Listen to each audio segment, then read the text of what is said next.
اس طرح کے حالات و واقعات یہ اللہ تعالیٰ کی طرف سے عذاب کے طور پر بھی ہوتے ہیں اور اللہ تعالیٰ کی طرف سے آزمائش کے طور پر بھی ہوتے ہیں۔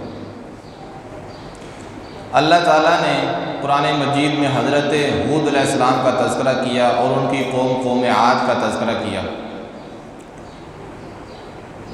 اب وہ واقعہ تو تفصیلاً ہے، لیکن جب اس قوم کے اوپر بادل آئے تو قوم نے کہا یہ تو بادل ہیں، بارش برسائیں گے۔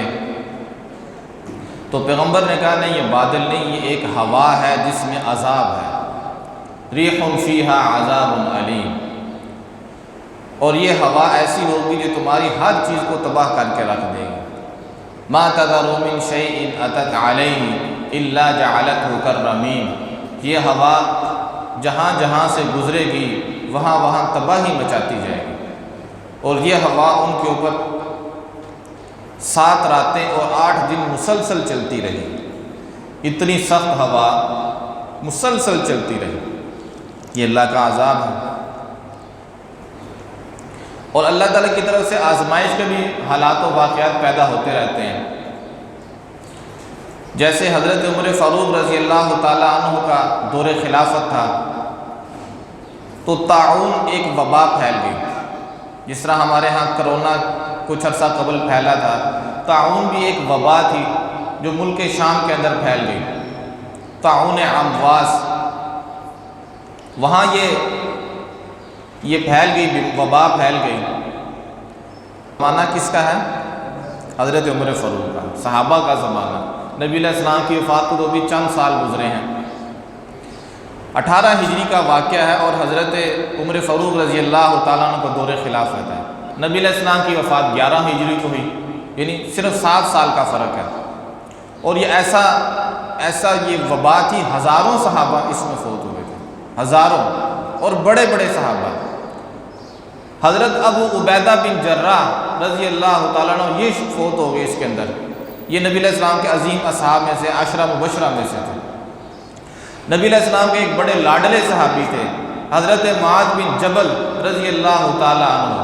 معاذ بن جبل کو بھی نبی علیہ السلام سے بڑی محبت کی، نبی علیہ السلام کو بھی ان سے بڑی محبت تھی۔ آپ نے ان کا ہاتھ پکڑا اور ہاتھ پکڑ کے فرمایا، یعنی بازو پکڑا دایاں یا بایاں، اور ایسے پکڑ کے فرمایا اے معاذ، اللہ کی قسم میں تم سے محبت کرتا ہوں۔ اور پھر آپ نے نبی علیہ السلام نے ان کو یہ وظیفہ بھی تعلیم فرمایا کہ فرض نماز کے بعد یہ پڑھا کر یہ کبھی نہ اس دعا کو چھوڑنا، اللہم اعنی علی ذکرک و شکرک و حسن عبادتک۔ یہ وظیفہ نبی علیہ السلام نے حضرت معاذ بن جبل کو تعلیم فرمایا۔ یہ بھی اسی تعاون کے اندر وہ فوت ہو گئے تھے۔ اسی طرح ایک نبی علیہ السلام کے صحابی ہیں، ان کا نام ہے یزید بن ابی سفیان۔ ایک تو وہ مشہور زمانہ یزید ہے، اس کی بات نہیں ہو رہی، ایک صحابی ہیں یزید بن ابی سفیان۔ ان کا انتقال بھی تعاون کے اندر ہوا تھا۔ اب یہ تو اصحاب کی جماعت تھی اور بڑے عظیم اصحاب، اور 10 مبشرہ میں سے جو میں نے بتایا ابو عبیدہ بن جراح، اور وبا بھی اتنی عام پھیلی تھی، کئی صحابہ اس میں چل بسے۔ تو یہ اللہ کی طرف سے آزمائش تھی، یہ اللہ تعالیٰ کی طرف سے آزمائش تھی۔ یہ کہنا تو اب مشکل ہے کہ یہ عذاب تھا، یہ آزمائش تھی۔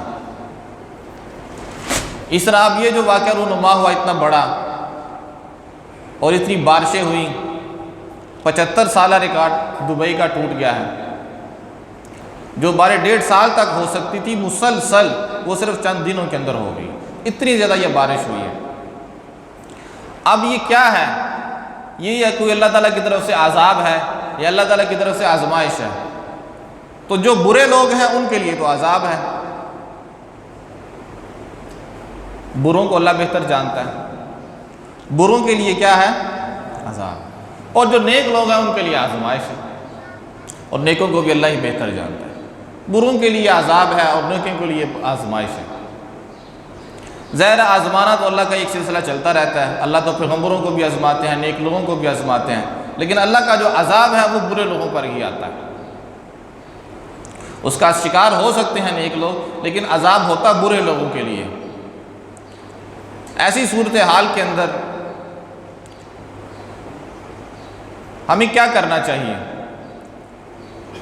دیکھیں، اس طرح کے حالات دیکھنے کے باوجود بھی اگر کوئی بندہ اللہ کو نہیں مان رہا،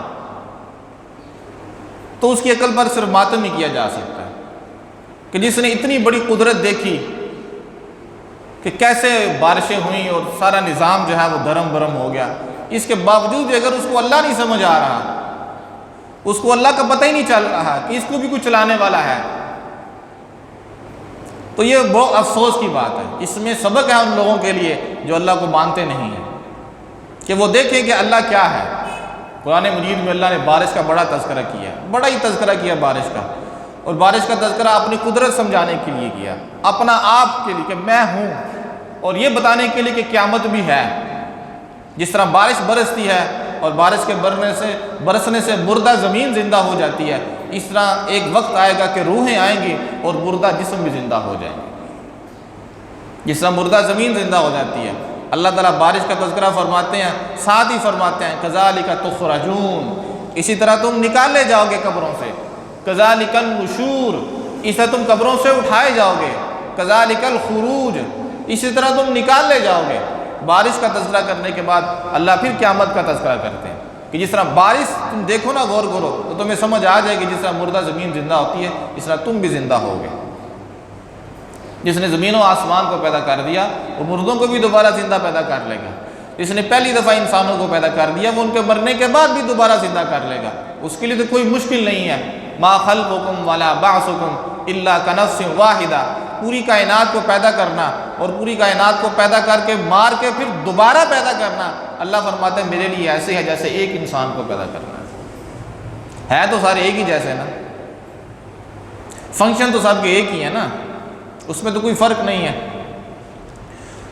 تو جو لوگ اللہ کو نہیں نہ مانتے ہیں وہ اس سے سبق حاصل کریں۔ جس طرح حضرت یوسف علیہ السلام کے زمانہ میں قحط آیا تھا، حضرت یوسف علیہ السلام جس زمانے میں مصر آئے تھے یہ وہ زمانہ تھا جب مصر کے اندر بت پرستی ہوتی تھی، شرک ہوتا تھا، بادشاہوں کو سجدے ہوتے تھے۔ لیکن یوسف علیہ السلام آئے، زندگی گزاری، بادشاہ کے قریب ہوئے، پھر بادشاہ کو خواب بھی آ گیا، وہ موٹی گائیں اور پتلی گائیں جو ہے موٹی گائیں کو کھا رہی ہیں۔ اب اس کی کیا تعبیر ہے؟ یوسف علیہ السلام نے بتایا اس کی تعبیر ہے کہ قحط آ رہا ہے۔ تو قحط یہ مشکل وقت ہوتا ہے کہ آسانی والا وقت ہوتا ہے؟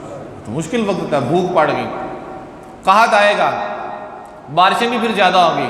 جس زمانے میں بارشیں زیادہ ہوں گی ہم اس زمانے میں گندم کو محفوظ کر لیں گے، اور قحط کے زمانے میں ہم اس گندم کو استعمال کریں گے۔ وہ جو پتلی گائے ہیں وہ قحط کی طرف اشارہ ہے، وہ جو موٹی گائے ہیں وہ زرخیزی کی طرف اشارہ ہے۔ اب قحط آیا، یوسف علیہ السلام چونکہ اللہ کے پیغمبر تھے، اللہ تعالیٰ کی طرف سے وحی آتی تھی، ساری باتیں بتائی جا رہی تھی، یہ بات جو تھی وہ مصر کے لیے ہدایت کا ذریعہ بن گئی۔ وہ جو بت پرستی کے اندر مبتلا تھے تو یہ کیا بت بتا رہے تھے کہ قحط آنا ہے؟ بتوں نے کیا بتانا ہے؟ ان کے پجاریوں نے کیا بتانا تھا؟ وہ تو یوسف علیہ السلام نے کہا کہ قحط آئے گا، بادشاہ کو بھی خواب ہے، بارش آئے گی، اس میں ہم گندم کو محفوظ کر لیں گے، قحط کے زمانے میں ہم محفوظ رہیں گے۔ وہ قحط ان کے لیے ہدایت کا سامان بن گیا۔ انہوں نے اس سے سمجھا کہ کائنات کو چلانے والا کون ہے؟ یہ بت نہیں ہے۔ بت ہر زمانے میں بدلتے رہتے ہیں، کبھی انسان کی فکر یہ ایک بت بن جاتا ہے انسان کے لیے جو اس کو ہدایت سے روک کے رکھ دیتا ہے۔ تو اس طرح یہ جو واقعہ ہوا اس سے ان لوگوں کو سمجھ لینا چاہیے جو اللہ تعالیٰ کو مانتے نہیں ہیں کہ اس کائنات کو چلانے والا کوئی ہے، اس کائنات کا انتظام کسی ہستی کے پاس ہے جو جب چاہے جو چاہے کر سکتا ہے، اس کے آگے کسی کی مجال نہیں ہے۔ کتنی طاقتیں ہیں، سب بے بس پڑی ہوئی ہیں۔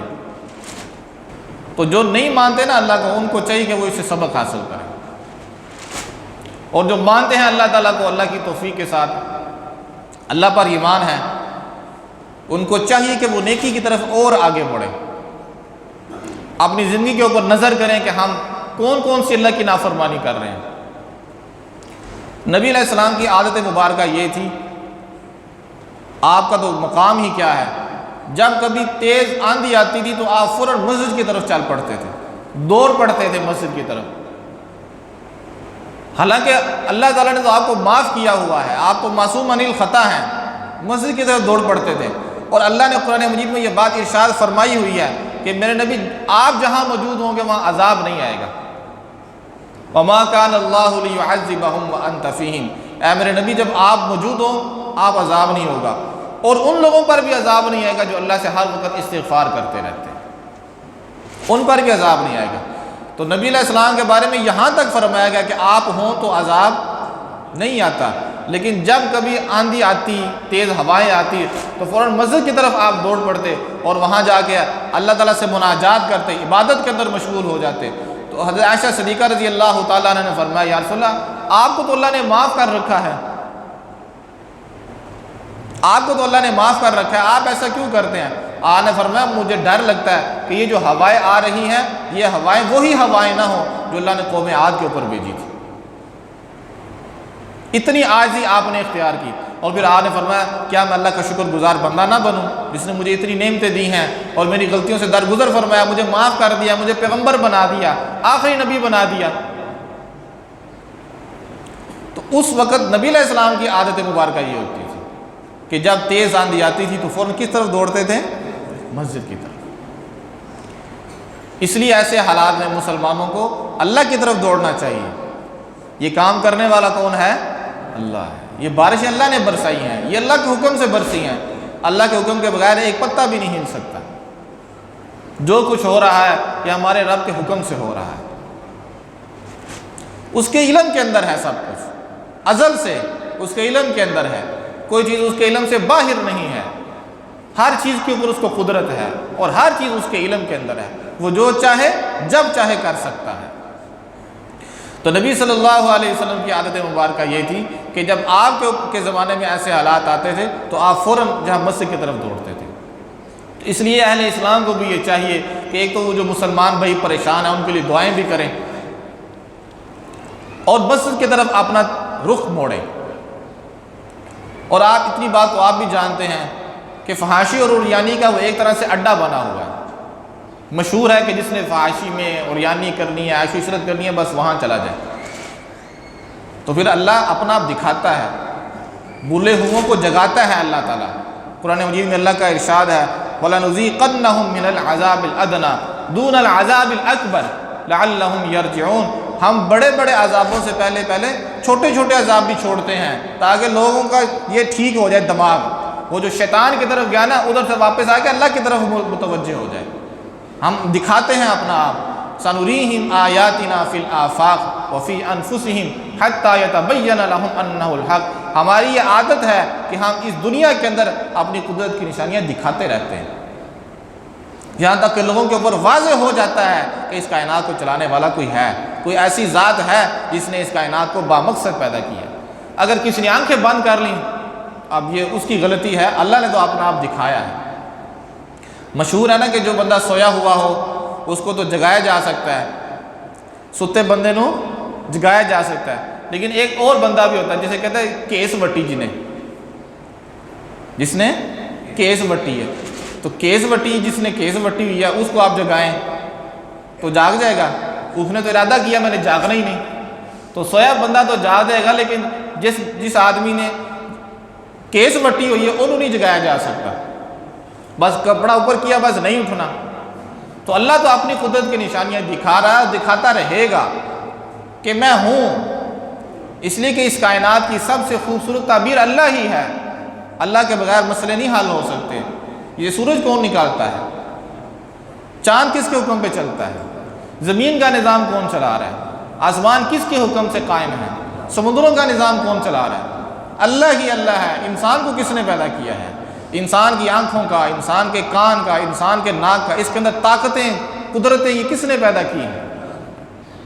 تو اللہ ہی اس کائنات کی خوبصورت تعبیر، اللہ کے علاوہ کچھ نہیں ہے۔ اللہ نے تو ہمیں توفیق دی، اللہ کا شکر ہے کہ ہم آنکھ کھولتے ہیں تو اللہ نے ہمیں ایمان سے نوازا ہے۔ اللہ اس کے اوپر ہمیں قائم دائم فرمائے، ہمارے ایمان کو اللہ تعالیٰ کامل فرمائے۔ لیکن جو لوگ ایمان سے محروم ہیں ان کو اس چیزوں سے عبرت حاصل کرنی چاہیے، ان کو اس جیسی چیزوں سے اللہ کا تعارف حاصل کرنا چاہیے۔ بارشیں ہو رہی ہیں، سورج نکل رہا ہے، چاند آ رہا ہے، فصلیں پک رہی ہیں، انسان کھا رہے ہیں، وہ پھر کھایا ہوا پھر زمین کے اندر جا رہا ہے، پھر نیا زمین سے پھر نکل رہا ہے، وہ پھر اس کو کھا رہا ہے۔ الم نجعل الارض کفاتا احیاء و امواتا، ہم نے زمین کو کافی بنا دیا ہے، اس میں زندے بھی رہتے ہیں، اس میں مردے بھی دفن کیے جاتے ہیں۔ کتنی زمین ہے جو بھی خالی پڑی ہے۔ تو اس لیے اس طرح کے واقعات اللہ کی قدرت کی نشانی ہیں۔ جو لوگ اللہ کو نہیں مانتے ان کو اس سے سبق حاصل کرنا چاہیے، اور جو اللہ تعالیٰ کو مانتے ہیں ان کو چاہیے کہ وہ نیکی کی طرف اور بڑھیں، مسجد کی طرف اور بڑھیں، اللہ کی طرف بڑھیں، اللہ کی فرما برداری کی طرف بڑھیں، اور جن کاموں سے اللہ تعالیٰ نے روکا ہے ان سے رکے رہیں۔ اللہ تعالیٰ سے دعا ہے عمل کرنے کی توفیق عطا فرمائے۔ وما علینا الا البلاغ المبین۔